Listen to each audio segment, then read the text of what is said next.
এই যে বর্তমান যে পৃথিবীতে আপনারা আছেন, এই পৃথিবীর 13 লক্ষ পৃথিবীর সমান হলো একটা সূর্য। 13 লক্ষ পৃথিবীর সমান একটা সূর্য। 13 লক্ষ পৃথিবী এক জায়গা করলে যত বিরাট হবে, একটা সূর্য হলো তত বিরাট। এই সূর্যের মধ্যে কোনো নদী নাই, কোনো সাগর নাই, কোনো মানব নাই, দানব নাই। পৃথিবীতে 4 লক্ষ প্রজাতির জীব আছে। বিজ্ঞানের গবেষণায় পৃথিবীতে 4 লক্ষ প্রজাতির জীব আছে, মানব জাতিও ছাড়া। আরো 4 লক্ষ প্রজাতির জীবনই পৃথিবীতে আছে, কিন্তু সূর্যের মধ্যে কোনো জীবন নাই, শুধু আগুন আর আগুন, আগুন আর আগুন, আগুন আর আগুন। সূর্যের উত্তাপ 200 কোটি ডিগ্রি সেলসিয়াস। 13 লক্ষ পৃথিবীর সমান একটা সূর্যের ভিতরে শুধু আগুন আর আগুন।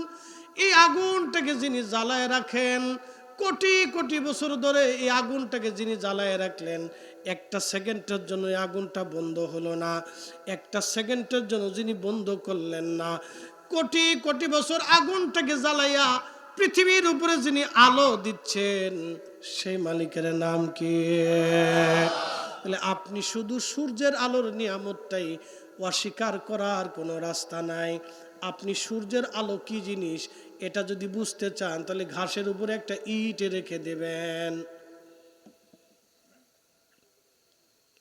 ঘাসের উপরে একটা ইট রাখবেন, 15-20 দিন পরে ইটটা সরানোর পরে দেখবেন ইটের নিচে ঘাস মরে গেছে। কি কথা কন না কেন? কারণ কি? সূর্যের আলো পাই নাই। সূর্যের আলো না পাওয়ার কারণে ইটের নিচের ঘাট যদি মরে যায়, তাহলে 6 মাস সূর্য যদি বাংলাদেশে না আসে, তাহলে কি হবে বলেন তো? High high high high high. 6 মাস যদি সূর্যের আলো বাংলাদেশে না আল্লাহ দেয়, কি হবে? তাহলে সূর্যের আলোর নিয়ামতটাই আপনি অস্বীকার করতে পারবেন না। এই জন্য আল্লাহ বলছেন, ইন শাকারতুম লা আযীদান্নাকুম ওয়া লা ইন কাফারতুম ইন্না আযাবী লাশাদীদ।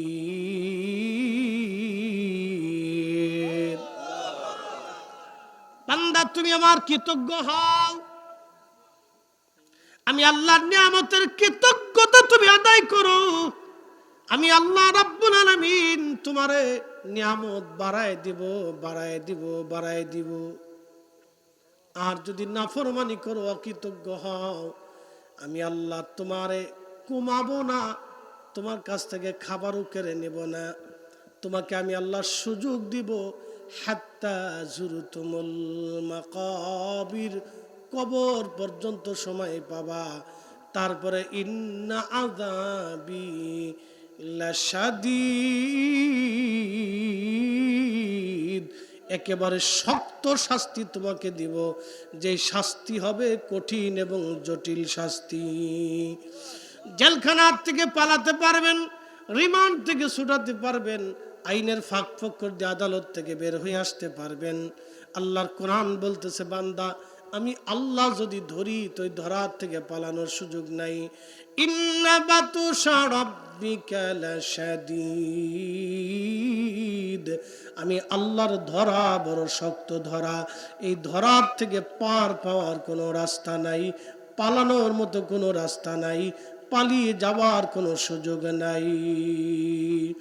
আমার সারো দমের জিকির করো, পাইলেও পাইতে পারো খুদারি।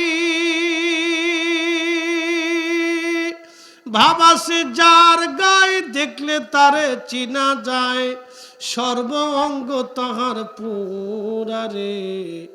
ভাবের ঘরে আলেক শহরে, আল্লাহ রাসূল বিরাজ করে রে।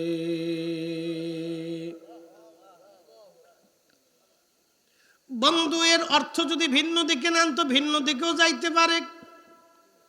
অর্থ যদি আপনি আল্লাহর দিকে নিয়ে আসেন, কথা তো সত্য।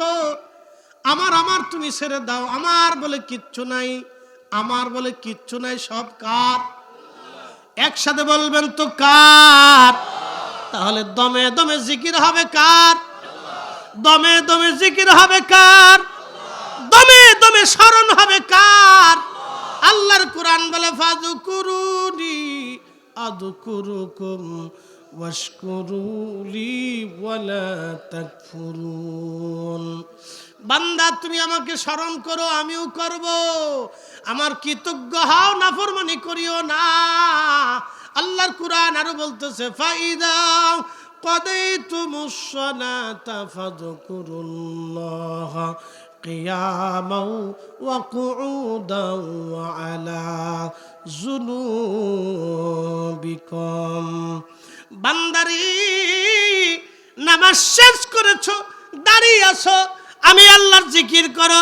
বসে আছো, আমি আল্লাহর জিকির করো। শুয়ে রইছো, আমি আল্লাহর জিকির করো।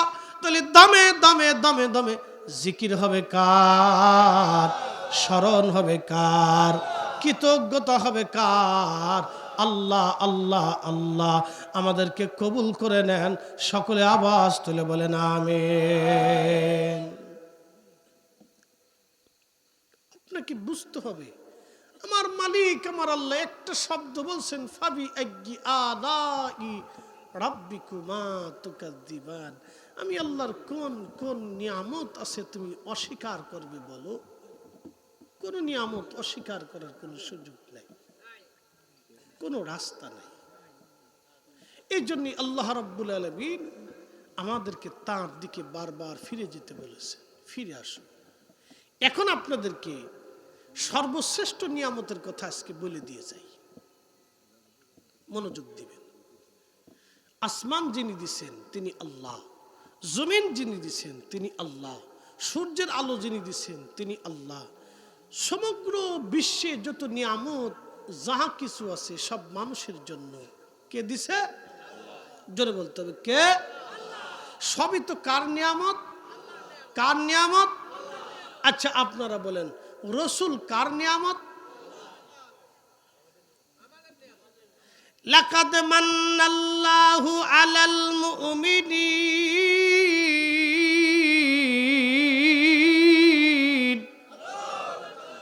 আল্লাহর কোরআন বলে হুজুর আপনি মুমিনদের জন্য নিয়ামত। আরো জোরে। রসুল বুঝার জন্য হাজার দলিলের দরকার নাই। সমগ্র সৃষ্টিগুলি কার নিয়ামত? এবার আপনারা বলেন আমার রসুলের চাইতে দামি নিয়ামত আর কি কিছু আছে? হতে পারে, কখনো হবে, কখনো হয়েছিল, বাস কথা শেষ। আল্লাহর কালামে, কার কালামে? আল্লাহর কালাম মানে আল্লাহর জবান। কার জবান? আল্লাহর জবানে কোনো মিছে কথা, কোন ঠকবাজি, ভোগী যোগী, একবারে লাশ সাকল লড়াই বা পুত পবিত্র। লাকাদ মান্নাল্লাহু আলাল মুমিনিন।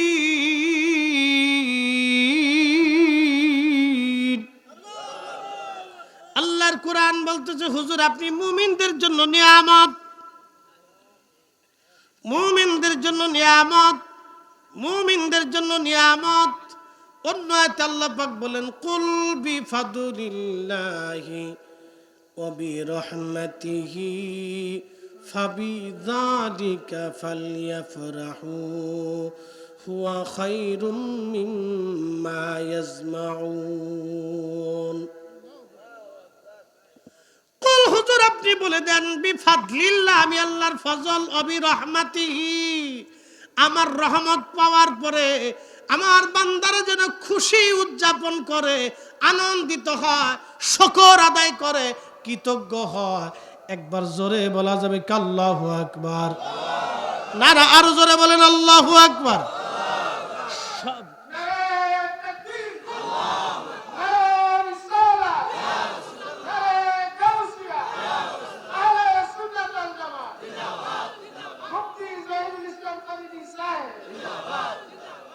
তাহলে সব কিছু আল্লাহর পক্ষ থেকে মানুষের জন্য কার নিয়ামত? মা বাবা কার নিয়ামত? স্ত্রী পুত্র পরিজন আল্লাহ দিয়েছেন কার নিয়ামত? বৃষ্টি কার নিয়ামত? জমিন কার নিয়ামত? সূর্য কার নিয়ামত? নক্ষত্ররাজি কার নিয়ামত?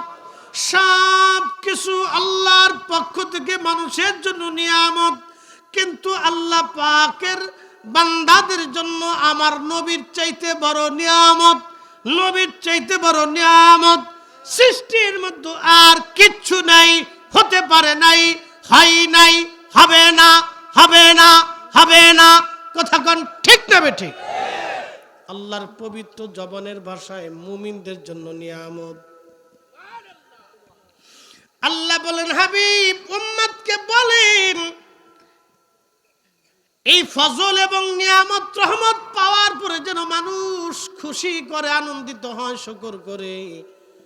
আল্লাহ বললেন, নবী রহমতিহি, রহমতটাকে, রহমত সম্পর্কে আল্লাহ অপর আয়াতে বললেন, ওয়ামা আরসালনাকা, শুধু আপনি নবী। একসাথে বলবেন কি আল্লাহু আকবার। আমি কোরআন বিল কোরআন, কোরআন থেকে কোরআন বুঝাচ্ছি। কুল বিফাদলিল্লাহি ওয়া বিরহমাতিহি, হুজুর আপনি বলে দেন ফজল আর রহমত পাওয়ার পরে মানুষ যেন শুকর করে, খুশি হয়, আনন্দিত হয়। তারা যেন আনন্দ করে এবং শুকর আদায় করে আমি আল্লাহর। কেন, কি জন্য? রহমত পাওয়ার পরে এখন রহমতকে আল্লাহর কোরআন বলে, ওয়ামা আরসালনাকা, আপনি নবী, আপনাকে পাঠিয়েছি, আপনি শুধু ইল্লা রাহমাতাল লিল আলামিন, সমগ্র জগৎ সমূহের রহমত।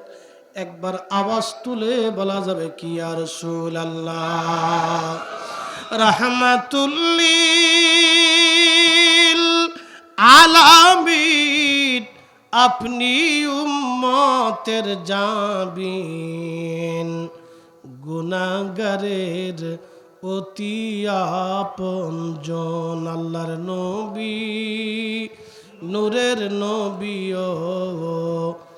আপনি আমার জীবনের জীবন। আল্লাহর